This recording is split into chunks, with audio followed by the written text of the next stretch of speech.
We're going to kick things off with someone who you've heard on this show over the years many times. She's a straight talker, and on Real Talk with Roshini, we always appreciate that. She also has done a lot for the people of Minnesota in various areas in her life as a legislator. Even before that, she was in the executive branch of Minnesota government. She is Senator Tina Smith, represents Minnesota in the United States Senate. She's also a lover of Lizzo, which makes her especially cool. Hello, Senator Smith. Well, good morning. I love the way you always play Lizzo for me when I come on. I'm already pretty excited this morning, but that really gets me going. Well, we have some insight that it is your walk-up song, so you don't have to ask Devin twice to play Lizzo. So lots to get into with you. I got a call yesterday when I was heading out on a boat for some little breaking news from you, and that is you calling out Major League Baseball and the San Diego Padres for basically pulling jobs in a plant out of Caledonia, Minnesota. Can you tell us about that and what you were asking to happen there? Yeah. Well, first, let me say I am a huge fan of the Minnesota Twins, and I love baseball. So when I saw, here we have defined in Caledonia, Minnesota, which is down in Houston County, about 2,800 people, one of their biggest employers there is a company that makes bats and helmets. It makes helmets for Major League Baseball.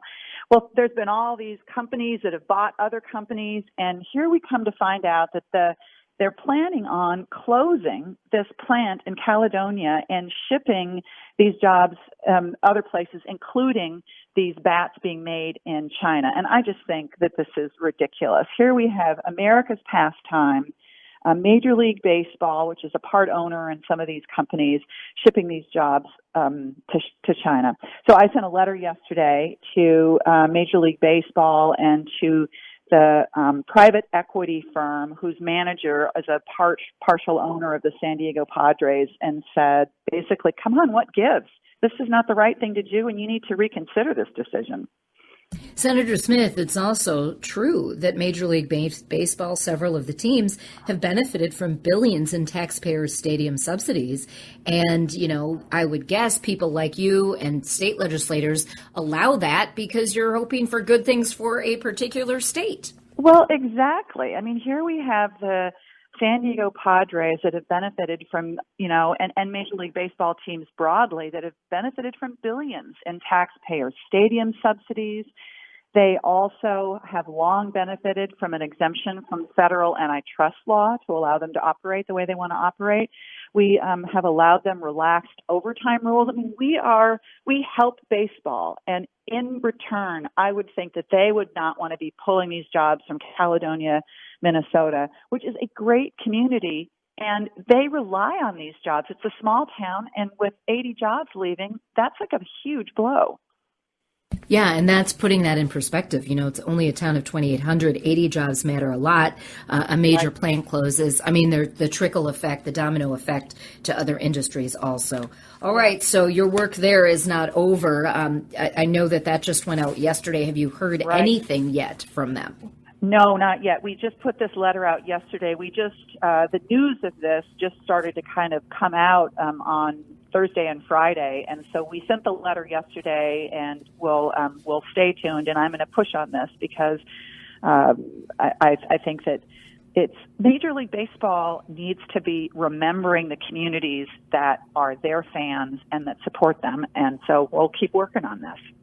All right. So the letter went out Saturday. We'll see what happens. It's Sunday now and into the week. All right. The phone and text lines are open for Senator Tina Smith, 651-989-9226. We've got some calls coming in. Before we go to those, I do want to ask you, though, about with Surfside, Florida, and that big building that came crashing down. Other big buildings have issues all around the country. You were part of a news conference on Friday announcing and recognizing the people in the Cedar apartments, and that's a structure in Minneapolis. What is your latest on just how the United States Senate and Congress are looking at these sort of structures around the country and trying to make sure the laws are in place so that a Surfside doesn't happen again. Right. Well, so I was able to chair a hearing in the Senate on last week that was really inspired by the tragic fire at the Cedar Avenue high-rise, where 5 people lost their lives that day, and in part because of a fire, in part because the building did not have any sprinkler systems installed in it. Well, how could that be, a 25-story building with no sprinkler systems? Well, it's because high-rise, publicly supported housing aren't required to have sprinkler systems if they were built before 1992. Well, this is a massive health and safety risk. It's a matter of life and death for the people that live in these buildings. So I had introduced a bill that would help local public housing authorities like Minneapolis and other places around the country install sprinkler systems, because it's expensive to do this, but it is truly a matter of life or death. And think about this, Roshini, who lives in these buildings? They are many times they are our elders. They are people living with disabilities, and they deserve a safe and decent place to live. So on Friday, we did a gathering. My colleague, Senator Klobuchar, who supports me on this legislation, was there, and we had a chance to see the difference between a room that would have a sprinkler system in place if there was a fire, and a room without a sprinkler system. There were 2 fires. We watched what happened with both fires, and it was incredible how just with a sprinkler system, which costs about $2,500 to install in an apartment, the fire is over almost instantly, whereas without a sprinkler system, it rages out of control. Yeah, it seems like the dollars and cents of that make sense to get those installed. Well, thanks for updating us on that. Another piece of legislation which just sort of lays out all the varying areas that you need to deal with as a United States Senator. We've got work to do, don't we? You have some work to do. And why I sometimes get into this too is I'm a big believer that even though you represent the people of Minnesota, you represent the whole country as a United States Senator. So, I mean, your influence, people take seriously, we as Minnesotans take seriously. And one area that I know is a special topic for you, it is for me also, an organization called Proof Alliance, which is Minneapolis-based, has been working to fight and eradicate fetal alcohol spectrum disorders. And this is when someone who thinks she is pregnant or might be trying to get pregnant, they advocate for no alcohol whatsoever. And there is a bill that you have signed on as a co-sponsor that Congresswoman Betty McCollum and Senator Klobuchar brought, which is supported by both sides of the aisle to really help the services and help prevention. Can you tell us about that and the status of that and why it's important to you? Yeah, absolutely. And as you say, Roshini, this is an issue in Minnesota and all over the country. There is many families struggle with fetal alcohol spectrum disorders, FASD, and there are huge gaps we come to find about children not being diagnosed and then not having access to the clinical resources that they need to help them. Some studies show that up to 1 in 20 first graders in the United States are affected by fetal alcohol spectrum disorder, and that's a large number of children that are going to be struggling because they're not getting the care that they need. So I'm really proud to support Congresswoman McCollum and Senator Klobuchar, and also my friend Lisa Murkowski from Alaska, on the legislation that they've introduced, which would basically, it says we need to get more research into this. We need to have better support for families who struggle with FASD, and we need to raise attention to this issue that has a huge impact on how kids do in school and for the rest of their lives. This is from the Proof Alliance Instagram page. Mac Whitaker, who is an author, a model and actress, says, my life has been impacted every single day due to the exposure of drugs and alcohol before I was born. If I can help one young woman to think before they drink, then I will have succeeded in my mission. So what you're getting involved with is really going to help many young women and many children. So I think that it's terrific. This text question coming in about the Padres and the MLB, person suggesting maybe you start an online petition to send to the Padres and MLB. Well, I mean, you have sent that letter on Saturday. Yeah. I don't know. I know you're demanding some action. Yeah, I appreciate that. I think that's a good idea, and I hope that your listener knows that I appreciate that suggestion, and we will, we'll figure out how best to do that. Because maybe the listener can start that online petition and get some idea. Support from your office on that. Okay, we have some calls coming in. We are talking with Senator Tina Smith. Give us a ring if you have questions for her. 651-989-9226. Julie is on the line from Minneapolis. Good morning, Julie.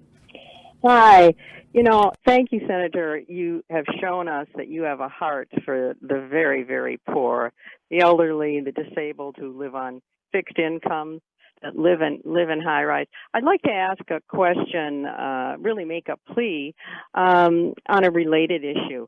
I believe it was in the CARES Act that there was an increased amount of food support monies given to these individuals.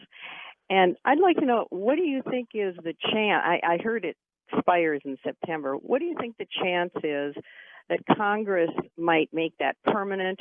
Maybe not the whole amount of the increase, but maybe half or a third. I heard a woman say recently that she would be helped even if she got $35 more a month. So Thank you. Oh, thank you, Julie, for that question. And you were so right. In the CARES Act, we were able to increase the nutrition assistance that families got during the COVID pandemic. And one of the things that we saw during the pandemic, and we're still seeing, is that a lot of families who had never found themselves going to food shelves, going to food pantries, finding themselves unable to buy the groceries that they need, were really struggling. And it's not just a one-time thing. It became something that has a huge impact on families all over the state. And particularly we saw this also in rural areas. So right now, when I go back to Washington tomorrow, we are working hard to pass big pieces of legislation that will address some of these family needs that we have around the country. And that includes some significant support for nutrition assistance. That is handled through the Agriculture Committee, where I serve. And I know that we're going to be working hard to get some long-term improvements in nutrition assistance. Because just think about what that means. Just a minute ago, we were talking about the impacts on little kids whose mothers might have been exposed to alcohol or drugs. And this is a clear benefit for young children who often experience, too many young children who experience food insecurity as well. And we don't have to put up with that.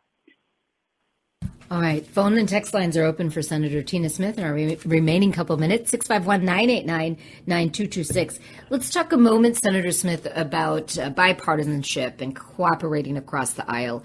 It seems like even in COVID reaction, and now we're in this COVID relief phase, that we're not seeing some of the best and brightest colors come out of some leaders. Are you trying? What kind of should we have hope that compromise can happen? I think you have to have hope, and you have to keep working for it. And I'll just point out that several of the bills and pieces of legislation you and I have been talking about today have bipartisan support.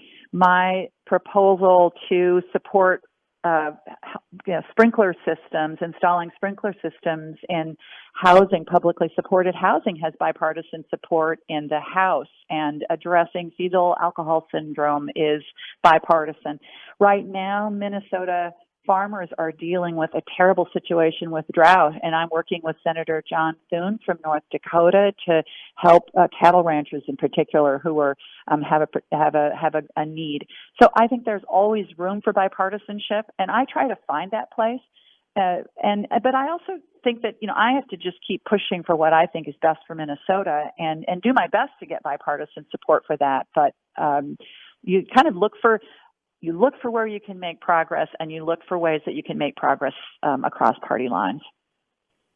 Absolutely. All right. Well, I'm going to ask this question at the end of the show, or toward the end of the show, of listeners. What is the world record you could break? Oh, my goodness. Any kind of thing. It doesn't have to be a sport.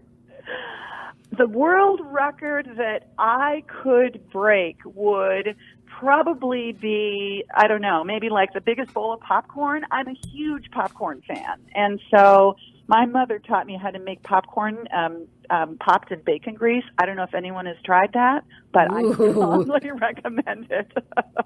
That takes kind of the healthy out of popcorn, but that's I know. It's tasty. It's tasty.